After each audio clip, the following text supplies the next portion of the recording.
Hi, I am Stasha-Gae Roberts, nurse practitioner and owner of Compassion Primary Care.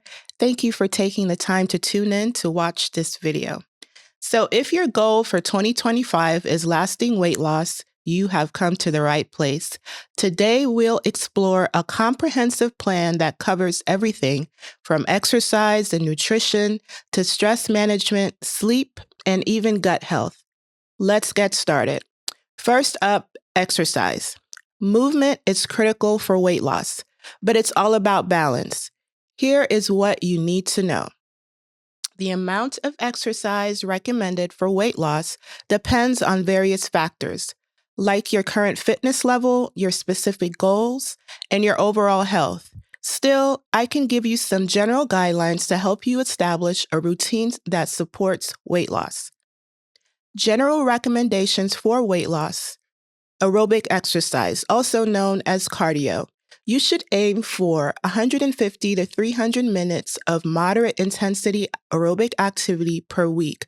This is about 30 to 60 minutes, 5 days a week.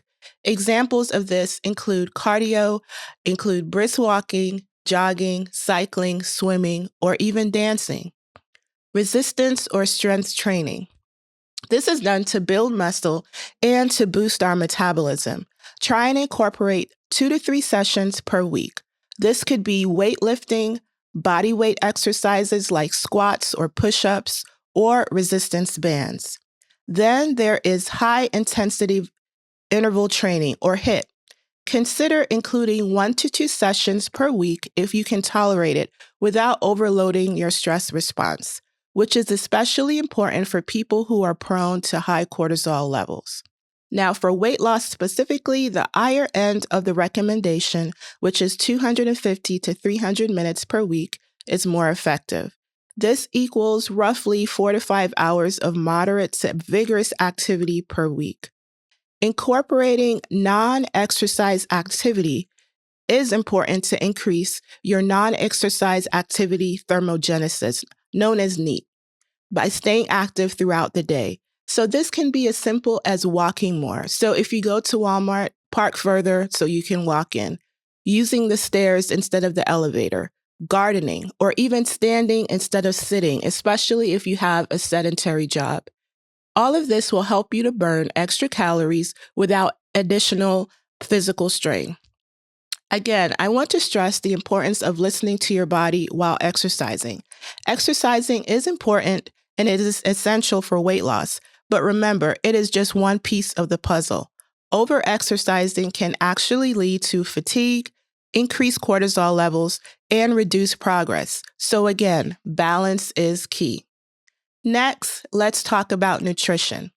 Focus on eating clean, whole foods and staying hydrated to achieve lasting weight loss. The standard American diet, which is full of high in processed foods, carbohydrates, and sugars, contributes to the increase of rates of obesity. In contrast, let's try and use food as a medicine, recognizing that food has the power not only to nourish our bodies, but also to help us heal. Clean eating, what does that mean? That usually means, for me, I tell my patients to eat whole foods, real foods, trying to stay away from what people call frankenfoods. So something that I usually say, which can be cheesy, is like, if you can kill it, if you can catch it, if you can pick it off a tree or out of the ground or on a vine, this is something that we should be consuming on a daily basis. Another thing is water. How much water are we drinking? Ideally, we should be drinking about half our body weight in ounces per day. Most of us, including myself, don't do that. We want to get in macronutrients. We want to have a balanced plate. So that includes carbohydrates, it includes good fats, and it includes protein. I'm just going to give you some examples of each of these macronutrients here. So carbohydrates can be our vegetables, fruits, quinoa, sweet potatoes.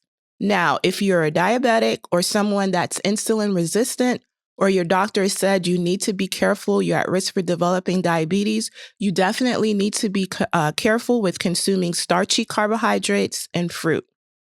Proteins. Most of us do not incorporate enough protein into our diet. We have our animal-based proteins, which include things like chicken, fish, beef, eggs, and dairy. And with those, grass-fed, grass-finished is key, and wild-caught for our seafood. Then we have our plant-based proteins, which includes our nuts, seeds, legumes, quinoa, farro, and bulgur are other sources of plant-based protein. Healthy fats. I know fats have gotten a bad rap, but fats are essential for a good diet. It helps us to maintain energy. It helps us absorbing certain vitamins. It helps to protect our heart and brain and our hormone balance.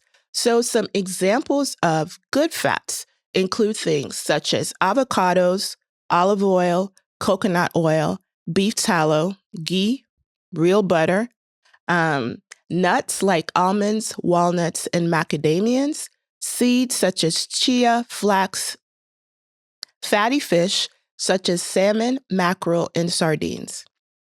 For weight loss, stick again to nutrient-dense foods. Avoid processed or junk foods. We want to aim for decreasing calories. That is how we're going to lose weight. Avoiding seed oils, sugary beverages, and again, junk food makes a huge difference in our weight loss.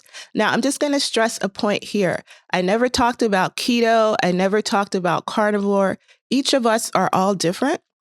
Our genetics, our environment affect our health. And so for some, keto will work best, and for others, carnivore will work best.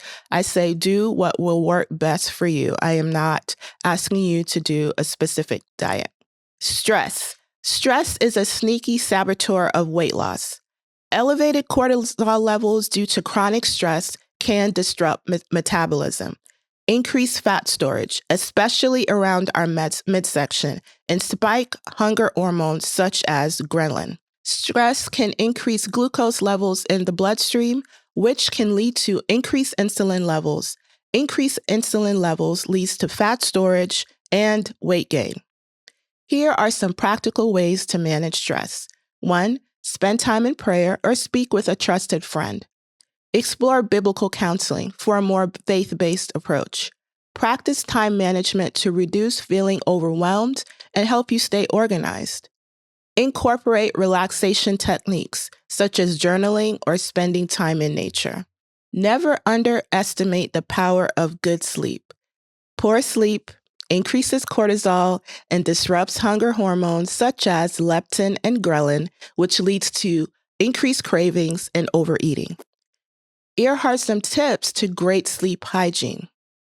Establish a consistent schedule, even on weekends, holidays, or when you're off from work. Try to go to bed consistently the same time each night. Avoid screens and blue light for at least an hour before bed.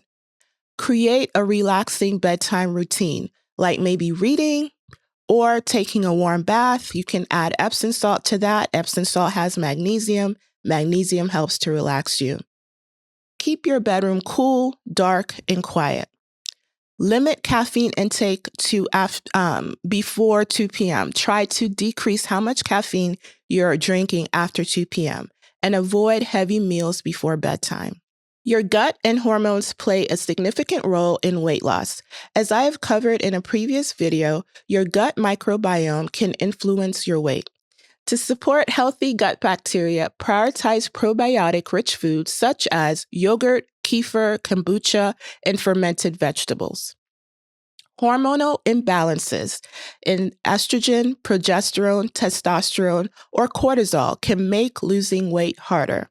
If you're a woman and you have polycystic ovarian syndrome or PCOS, menopause or perimenopause, or a man suffering from low T or andropause, consult your healthcare provider for tailored solutions, or you can call me and I will help you. Now, did you know that microplastics, pesticides, and other toxins can affect your hormones? These are called endocrine disruptors, and they can sneak into your food and through your water bottles, food containers, and produce. Switch to glass or stainless steel bottles. Choose organic produce when possible, and wash your fruits and vegetables thoroughly. Reduce exposure to nonstick cookware and processed food packaging. Lastly, detoxification is essential for lasting weight loss. Your body naturally detoxifies through sweating, bowel movements, and urination, but you can optimize this process by, again, staying hydrated to flush out these toxins, eating fiber-rich foods to promote regular bowel movements, daily bowel movements. Exercising also encourages sweating. Advanced detox methods do exist, but I will not be discussing them in this video. So achieving lasting weight loss is more than just a number on the scale. It's about creating a lifestyle supporting your health. I have provided some generalized guidelines on what can be done to improve weight loss, but if you have specific questions, I advise you to speak with your healthcare clinician, or again, you can always schedule an appointment with me. Please like and subscribe if you found this video helpful. Let me know in the comments what tips you'll start implementing first. Again, I want to emphasize that many of us, it's 2025, we're really excited and we want to make all these changes, but these things take time. This is Stasha-Gae Roberts, nurse practitioner and owner of Compassion Primary Care. Thank you for taking the time to tune in and to watch this video. Bye-bye.